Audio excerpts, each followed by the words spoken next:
અને સેવા કરું છું અને એ મારી મરજીથી હું અહીંયા આવેલી છું, કોઈની ધાક ધમકીથી હું અહીંયા આવી નથી. જે વાત મારા પરિવારને પસંદ નથી અને મારો પરિવાર સહિત મને અહીંયા રહેવા દેવા માંગતા નથી અને હું અહીંયા રહી અને સેવા કરવા માંગુ છું, તો મારા પરિવાર અવારનવાર આવી અને મને ધાક ધમકી આપે છે.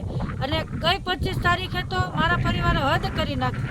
હદ એટલે કે મને આવવાનું કીધું ને મેં આવવાની ના પાડી એટલે મને ઢીકા પાટું અને ધોકા વડે એટલો માર માર્યો, બેરહેમીથી માર માર્યો અને મને ઢસડી કપડાનું ભાન રહેવા ન દીધું અને મોઢે મૂંઝ્યો દઈ અને કેટન પ્લસ ગાડીમાં મારું અપહરણ કરીને લઈ જતા હતા. જે કંડોળા ચેકપોસ્ટે મને રોકી અને સાહેબોએ મને નીચે ઉતારી અને કાલાવાડ પોલીસમાં લઈ ગયેલ અને મને જે માર માર્યો હતો અને મારી હાલત બહુ ગંભીર હતી એટલે મને કાલાવાડમાં સારવાર મળી અને ત્યાંથી પછી સીધા મને જામનગર રિફર કરી અને મને ત્યાં સારવાર લેતા 1.5 દિવસ મને રાખી અને પછી મને રજા આપી છે.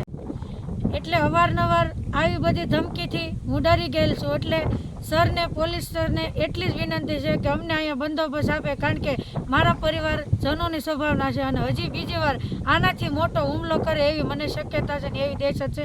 તો હું એટલી જ વિનંતી કરું છું.